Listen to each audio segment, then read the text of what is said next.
listening to Second Wind with Joyce Buford, where women who are ready to expand their life adventure discover the tools to stop playing small and tap into the courage required to enjoy their second wind. Welcome. Good morning, all you listeners out there. I'd love to know that you're out there listening to us today. And as usual, I have a great guest. She was on this Second Wind once before, and I loved her so much, and we just enjoyed and had such a great time that I wanted to explore her writing more, her books, and because she is an author, and she lives in East Sussex, UK. So she's come a long way today to talk to us. Isn't it amazing how we can just get there in seconds, minutes, and we're talking to somebody on the other side of the water. So anyway, welcome Melinda Salisbury. Did I say that? Salisbury? Do they pronounce all of it? It's Salisbury, and it's also Melinda. Melinda. Oh, I didn't even change your name. Well, you call you Mel, which is what your friends call you. So that's good. But welcome back. It's so good to see you again. Thank you. Thank you for having me. I'm actually coming out to the States in a few weeks' time. I'm coming to Austin, Texas. You're so close to me. Did you know? I'm visiting. I didn't know that. I knew you were Texas, but I didn't know quite where. Well, I say close. You're 3 hours from me. I mean, it's closer than where I am right now. So. Yes. Well, you'll have a wonderful time. It's a great time to visit Texas for sure. It's not as hot, so it's a great time. Now, you were an author, and when did you start writing? Professionally, 2013, but I've written all my life. I can't remember if I said this last time, maybe I did, but for anyone who didn't catch the last one, I'll give you a bit of a potted history of me. So I didn't plan to be a writer. I didn't know that I was going to be a writer. It was never my dream job, which is a strange thing to say when you're a writer, because for so many people it is their dream job and it's exactly what they want to do. But for me, it wasn't. And that's because I grew up very poor. So my family are not wealthy in the slightest. I went to kind of like a state school, but it was supported by the government, so I had free school dinners. My uniform was subsidized. My parents didn't have jobs, so they kind of lived on benefits, and they weren't readers either. We weren't that kind of household. So books were, well, I loved them and I loved reading. They weren't ever a huge part of my life growing up unless I sought them out. I mean, they were because I joined libraries of my own volition and I found books to read. But it wasn't something that was ever encouraged, and I didn't know they let people like me be writers. I thought you had to be like a relative of an Austen or a Dickens, or at least live in London and be very rich and important and go to Oxford or Cambridge, and that's the only way you could become a professional writer. So I knew I enjoyed doing it, but it wasn't something I planned to do as my job because I didn't think it was possible. It's like being an astronaut or being the queen. Like these are things that either you're born to it or you're not necessarily an astronaut. Anyone could be an astronaut theoretically. Well, like being the queen. There's so much encouragement now for people of all ages to begin writing. I listened to a man the other day who said it's a great job for those looking for another job after retiring. So you can pick it up anytime. It's just a profession that keeps growing. And the more variety of authors that we have, the better it is for us, right? There's somebody out there always to read it. Oh, absolutely. And I think the internet has made a huge difference in leveling that playing field because I am a millennial, so the internet was only just becoming a thing while I was kind of leaving primary school, middle grade. And so I think now you can see authors like me and like other authors modeling what it is to be an author, which I didn't have when I was little. All the authors I knew of were fancy pants people, yes, or long dead. Yes, it's true. I have actually started writing within the last year, more because I was writing out of grief.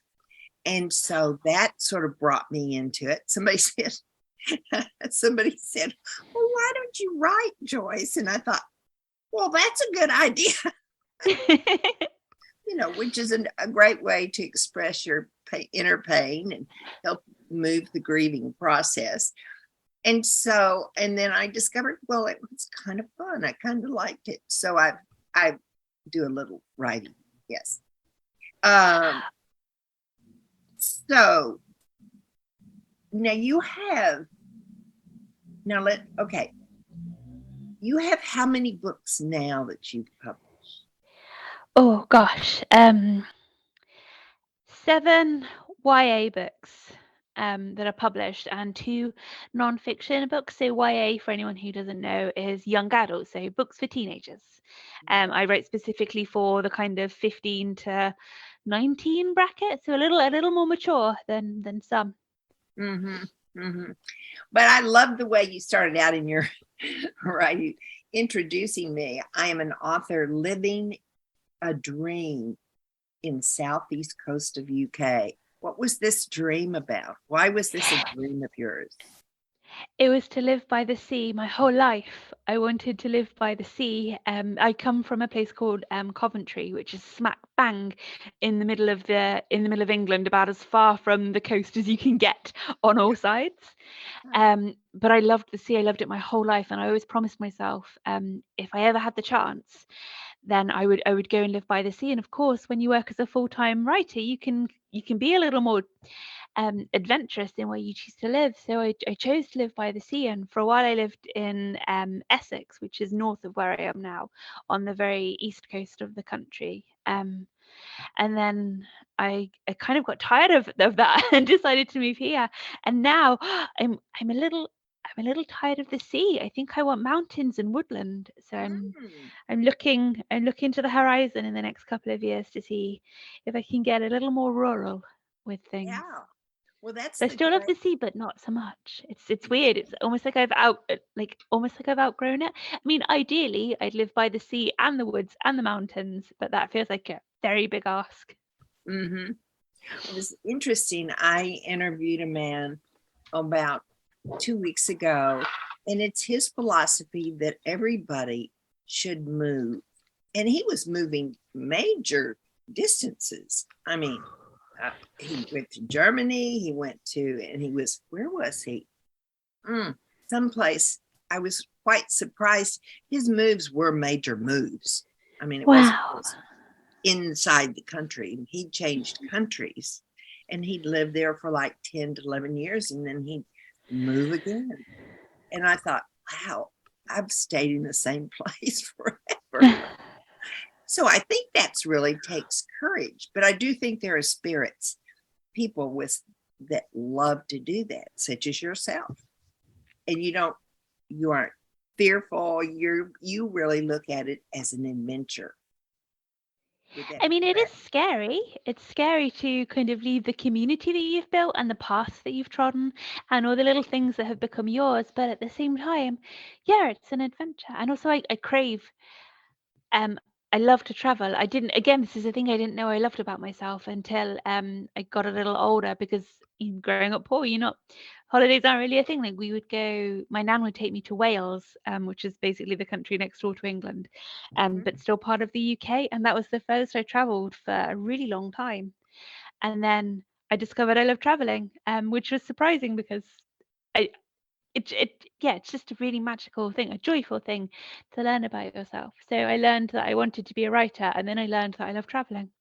And so it's nice, but it's nice to keep learning new things about yourself and keep trying new things as well. I like new things a lot. Well, the trip to Austin, Texas that you have coming up how did you choose Austin? Because of I have friends who live there. They used to live in New Jersey, and then they moved to the Isle of Man, near the UK, and then just during the pandemic they moved back out to America, but I haven't had a chance to go see them yet. So this is the first chance I've got to go out where kind of money and time and circumstances have all aligned. So I'm coming out to Texas for the first time to see friends and also see the things I want to see. There are bats under a bridge, which I'm really that's the big thing I want to see, is the bats under the bridge. And also I would like to see a raccoon and a possum in the wild, because I've never seen them. I've seen a skunk but never a raccoon or a possum. Oh. They're my they're my big things I want. I don't have huge dreams. I want to see some local wildlife. I want to eat some local food. I want to walk around neighborhoods and look at houses. Yeah. Well, now I have this to say about Austin. Austin is not like the rest of Texas. It's very unique. And I think it's because of the community that is settled there. It's the governing, it's the capital of Austin, but it has a very diverse community there. And it's everybody young wants to go there to live. It's a very young city, even though it is the governing city for the state. And so it's kind of like when you're there, you'll see a lot of Texas boots, but you'll see boots all over Texas. Boots and pickups. Pickups. You have pickups. We don't have them particularly, but I know what they look like. Yeah, I know what they are. And so it really is an adventure, but be prepared. It's you have a lot to learn when you come to Texas. The state is so big, and we have so many diverse climates that it's really it's an interesting state to start with. I think the state of Texas is bigger than my entire country. I'm pretty sure it is, which is just wild to me. I know. Well, let's talk about your books that you write.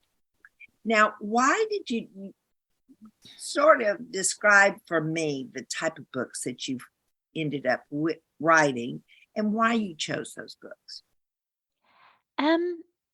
So the YA books, it's never really a choice, or at least if it is, it doesn't feel like a conscious one.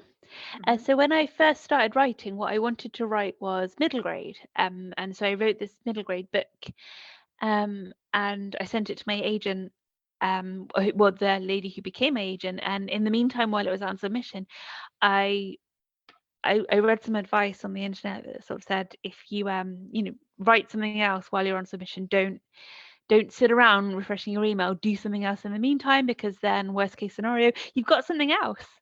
And so I took that advice very literally, and I did what I think a lot of writers do, and I got very caught up in the first story that I was writing. And so for a while I didn't know what else I wanted to write, and then I had kind of this vision of a girl in my head, and this actually ended up being what really made me into a writer, because the same process has now happened for every single book I've written, where I get a flash, I get an image. And sometimes it's a place, more often it's a person. And for the first book, I had this picture in my head of this redheaded girl, this teenage girl, redheaded, in a position of great privilege, but she hated it. Like I could see in her face and everything about the way she held herself, that all of the money and all of the rich clothing and the good surroundings and the good food she had, something else was like deeply wrong with all of that. And so that was really intriguing to me. So I ran with that idea in my head for a little bit, and that's where the idea for Twila came from, who was in my first book, the main character. It's called The Sin Eater's Daughter, and it's about a girl, Twila, redheaded, who gets an offer she thinks is wonderful. So she is the Sin Eater's daughter of the title, and set to inherit the position of being the country's Sin Eater, which is a very negative kind of position to hold, like a powerful one, but not a prestigious one, not one that you want. And so when she's offered a position at the Queen's court, she thinks it's her dream coming true, only to get there and realize that everything is so much worse than it was when she was just at home. And so it's her kind of unpicking that, and a little bit be careful what you wish for, and her growing up and learning who she is and what she values and what she cares about over the course of these 3 books. And then, of course, because it's a fantasy book, there are pretty boys and there are naughty boys and there are monsters and there are wicked queens and there are evil princes and there are battles and magic. And that Wow. ended up being it. And that's the book my agent Imagine. bought. That's Well, awesome. because my Go ahead. um the so that's the book that my agent ended up taking me on over. So she liked the way I wrote the middle grade book, but she was like, I don't think I can sell this. I don't see where it sits in the market. Do you have anything else? And I did, because I took the advice that I'd read on the internet. And so I was like, yeah, I've got this fantasy book. It's called The Sin Eater's Daughter. What do you think? And she was like, oh, I've got some changes. Would you make them? I was like, sure, I guess. Why not? It's not like I'm doing anything else. So I did make the changes, and then she liked it, and then we sold it to Scholastic. We sold 3 books, and then they sold the rights to 15 countries, I think. So, so what was the book that you wrote that you sold? The second one? The one that we actually sold, that's Uh-huh. called The Sin Eater's Daughter, and that first came out in 2015. Oh, okay. Okay. Now you also started writing almanacs. I did. Yeah. Why did you do that? That kind of seems very uh, rigid. Right? Well, so remember a second ago when I was like, I want to come to Texas, I want to see bats, I want to see animals. That's been a thing my whole life. Like, all of my friends know if I come to visit them, they have to find an animal related thing we can do. So whether it's just walking in the woods where there might be deer, or walking out to kind of seal sanctuaries and stuff, I have my whole life loved to be outside, loved wildlife, loved watching it, loved photographing it, just loved observing it. And I grew out of it in the way that I think you do when you grow up. So around the time I became a teenager, stopped loving wildlife and started loving boys instead, and kind of got very distracted um, from all of these things I used to love. And then obviously university takes over and work takes over after you finish university, and all of a sudden all these hobbies and these joys that you used to really value, that they fall by the wayside. They're the easiest thing to lose. And I actually realized it when I moved to the seaside, that there was all this, like, this beautiful ocean out there and this like really incredible ecosystems and habitats, and I wasn't spending any time engaging with them. I wasn't out there like being in them. I wasn't looking for things. I wasn't taking advantage of them, and it made me realize that I didn't know how to be wild anymore. I'd lost like my childish wildness. And so I was like, how do I get this back? And how do I get it back in a way that's accessible to me? Because I don't have a garden. But I think I'd like to grow things. And I don't necessarily know much about this habitat. And, I rent, like I was living at the time in a shared house. So I didn't have space and I didn't have a lot of money, and it was quite urban. And so I started to figure out all of these ways to bring nature back into my life in a way that was kind of accessible and cheap and didn't ask too much of my time or my money or anything like that. And after I'd put it all together, what the plan was, I was going to self-publish for a year. Every month I was going to release like a little zine, like a little paper magazine, Mm-hmm. and you could subscribe if you wanted to, and it would just be all of the things you might observe and enjoy, and maybe a seasonal recipe. And then I saw on Twitter the woman who became my editor, Ella, she put out a call for books, and I was like, oh, that sounds a little bit like the zine that I was going to do. Maybe I'll pitch it to her and see what she thinks. And she liked it. She liked the pitch, so we refined it, and that became the almanacs. So kind of guides it back to nature for people who either didn't know how to get involved in the first place, or who were like me and lost their wildness and their love of nature, or people who are worried about kind of the planet and the environment and want to get a little more in sync with the natural world while it's still possible. Mm-hmm. So they came from that. They were like, it sounds really ungrateful to say, and it's not meant with that at all. I mean, like, with absolute gratitude, it was never supposed to be what it became. It was always a kind of private thing that I was just gonna almost self-indulgently published as little leaflets. I didn't plan for it to be a book until it was. So like a beautiful, lovely surprise. Mm-hmm. So you have almanacs that are from different countries, or are they all from the same area? Well, the almanacs that I write are mostly the UK, but also I think Pacific Northwest of the US as well. The publisher Watkins wanted them to be accessible in the US, but obviously, as you pointed out earlier in the podcast, Texas, a single state, is a whole bunch of different ecosystems. How could you possibly write an almanac that covered the entirety of the United States? Like, it's so huge and vast. So I think we chose the Pacific Northwest because it was relatively similar climate-wise to the UK, and getting out there and seeing wildlife would probably be not so tough. Mm-hmm. So yeah, but they are pretty UK-ish. I mean, the recipes and the kind of the holistic stuff would apply to anyone, but the opening chapter parts where it's like, this is all the stuff you might see this month if you go outside, that's it's pretty UK based, but with a touch of US. Well, if somebody was interested in getting one of your almanacs or your books, how do they get them? Barnes and Noble. Other bookstores are available. Are they on Amazon as well? Yeah, of course they're on Amazon too. And I guess indie bookstores could order them in for you if you asked. Yeah.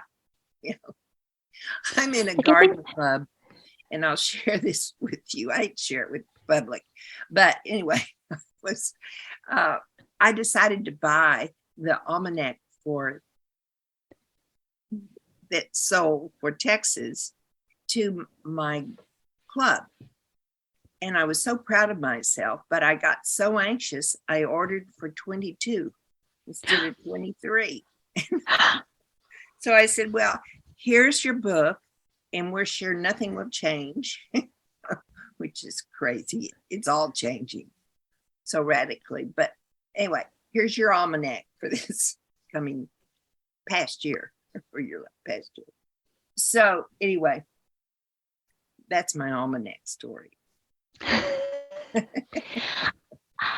I love almanacs. I think they're brilliant, but a lot of the time they are quite inaccessible. Like, unless you live by the sea, the tide times are really irrelevant. Unless you like are growing crops on a large scale, a lot of the other stuff is irrelevant. So I wanted to write one that was relevant, that anyone could use, that they would find stuff in that was useful to them in a kind of a more modern and natural way, because we don't live as close to nature as we used to anymore. We live like lots of people live in apartment buildings or shared houses in cities because it's convenient for work. So I think a lot of people have kind of lost that connection that they probably had when they were little with nature. So you show in your almanacs, I'm thinking, correct me if I'm wrong, you show them how to grow food on their windowsill, things I like do. that. Yeah. Herbs and tomatoes. What have I grown? So I have herbs growing right now. I've got tomato seeds on the way. They should actually come by the end of this week. I'm starting them a little later this year. This time last year they were already in full swing, but this year I forgot a little bit because I had a lot of work on. But the seeds are coming. They'll be done in the next couple of weeks. What else have I grown? I've grown salad leaves in a box on the back windowsill. I've grown peas, spring onions, but not many because they need a lot of space. I just wanted to see if I could. I tried to grow something called a cucamelon, which is a kind of hybrid fruit. But what I didn't realize is, well, see, tomatoes, you don't need to pollinate them; they self-pollinate. So you can grow those inside on a windowsill, and they will absolutely work. You will have flowers, you will have fruit. It will all be glorious. I didn't know because I didn't know this stuff until I learned it the hard way. I didn't know cucamelons required pollinating. So when they were kind of growing, and they were flowering, and I was like, where are the fruits? And then I looked it up, and I realized that you had to kind of pollinate them. So then I had to get a paintbrush and go around and take pollen from one and put a pollen on the other. And I think I got like 3 tiny, teeny fruits that like you wouldn't even notice if you ate them.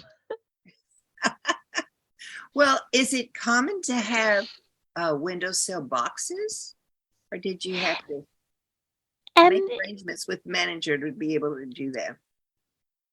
Well, it's not quite as rigorous in the UK. So I don't have window boxes outside. Well, I do have one that's on.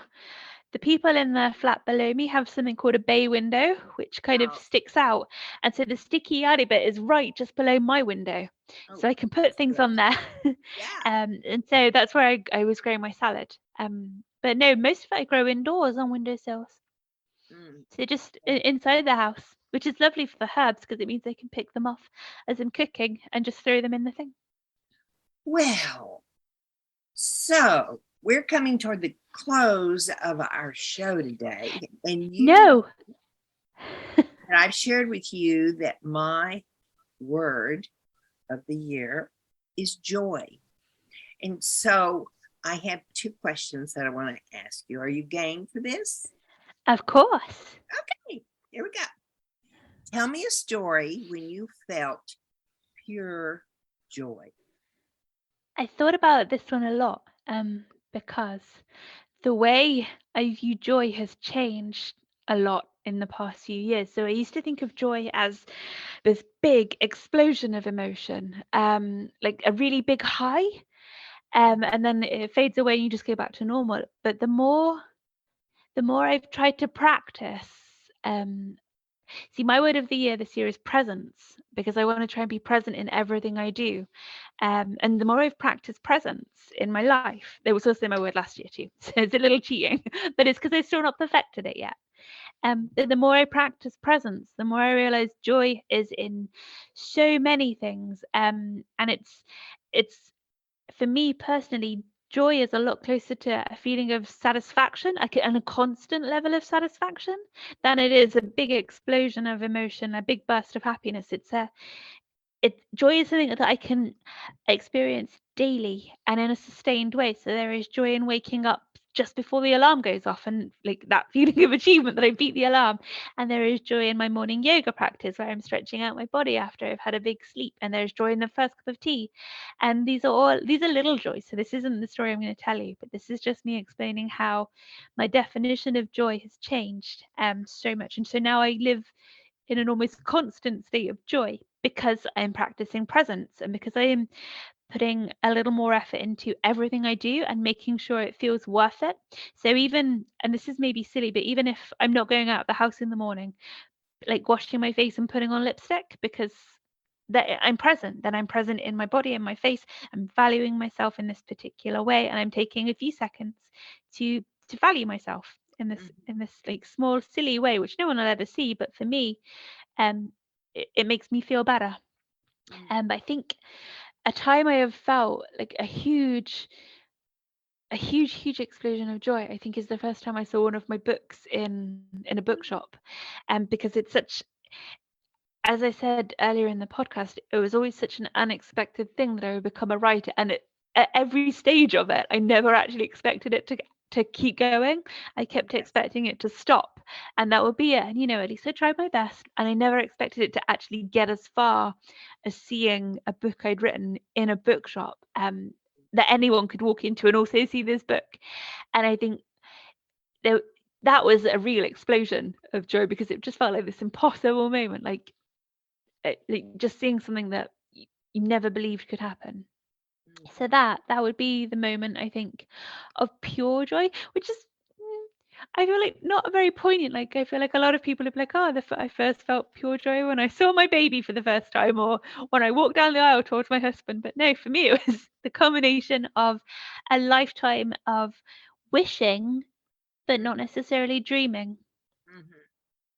So secretly wishing I could have a thing, but not even daring to dream about it, and then it was real. One of my guests spoke of it as taking action and getting the results of a positive action. So, sort of like, I wanted to go to Scotland. I did it.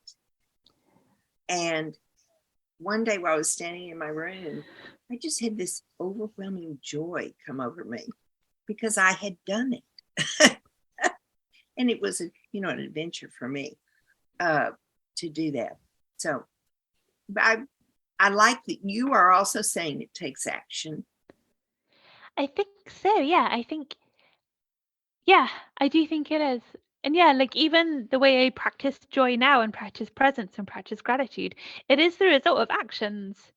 It's just rather than one big explosion of emotion, a sustained feeling of contentment and satisfaction and pleasure in the world around me and everything that I let into my life. Yeah, you're breaking it down into smaller daily actions, which is great. It is. I don't want joy in my life to be a rare thing. I don't want joy as a unicorn. I want joy as a house cat. I want constant joy. Yeah. Okay, next question. That was good. 3 tips to creating more joy in one's life. Oh, okay. So I would say tip number 1 is practicing gratitude. So this is something that's quite new to me. I've only been doing it for maybe 7 or 8 months, but taking time every day to think of all the things I'm grateful for and all the things that went brilliantly on a particular day, and then the joy that comes from that, from recognizing things went well. And it doesn't have to be a huge thing like seeing your book in a store. It's a recipe I tried for the first time worked perfectly and it tasted amazing, and then I had this incredible, nutritious, tasty, filling meal, and there's joy in that. So practicing gratitude and looking for places that you might have felt joy, but because you weren't expecting to, you maybe didn't recognize it as joy. So I think gratitude is my first tip for bringing more joy into your life. My second tip is then presence.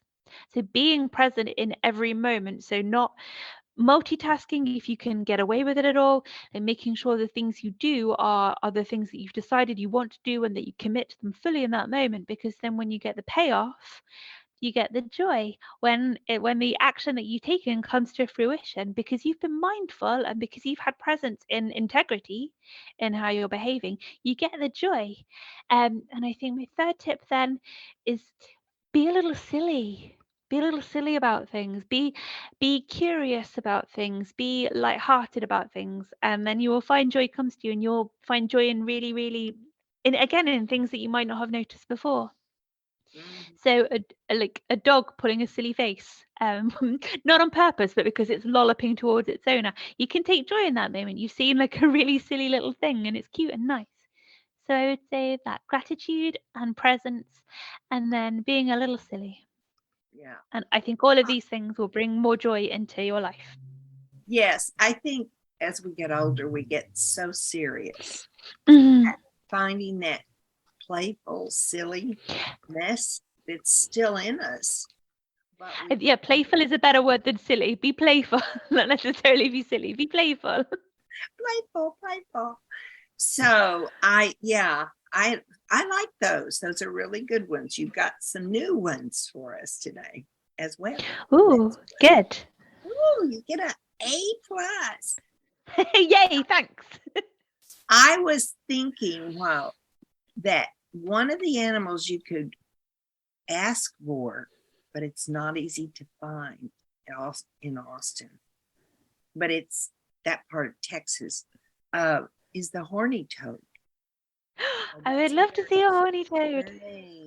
I've never seen one either. But because they live in sort of the arid parts of Texas. But, it's a horny toad. It's got horns on its back and its tail. It has a tail. And so, anyway, you can look it up. Get a picture. I would love that. My friends have lizards in their back garden, but I don't know. They might still be in brumation because it's still going to be like March. So they might not be around yet. Yeah, we have a lot of geckos here in East Texas. So, and the children like to play with them, so I'm told, and wear them as earrings. Wow. Attached to their earlobe. I haven't seen it actually. I think the children are getting more sophisticated than they used to be. When we were young growing up and we were desperate for something to do, one might have done that. I never did. I would always be afraid of lizards. So anyway, well, we have come to the end, Mel, and I must turn you loose and say thank you again for a nice show. I loved. Thank you. Thank you for having me back. I was really pleased to be asked. Yes. So I hope your trip to Texas is successful, and we don't have any hurricanes or anything like that. We're quiet for you. So let me just speak with my listeners just a moment, and then I'll be back. So out there, my dear, dear listeners, wasn't that fun? Didn't Mel help us with some of that information about writing? If you're a person out there that is interested in putting words on paper, there is nothing keeping you from doing that. It's just you sitting down or sitting in front of your typewriter, whatever is your method to write, just do it and then share it with some friends that you respect their opinion, and get some little feedback. So there is so much you can share. We're all so individual. I hope you'll think about that and maybe share the show, of course. I always ask that you do that so that we can spread the word and so many more people can hear of Mel's journey as well. So thank you for being here today. It's always a pleasure to know that you're out there listening, and I look forward to the next time that we get together. Have a great week. Joyce Buford returns next week at the same time for another edition of Second Wind. Through the Joyce Buford Empowerment System, women are receiving the support they need through their transitions and are able to reclaim their true purpose with confidence. They receive the tools they need to map out new lives. You can find out more about her coaching services at joycebufordempowers.com.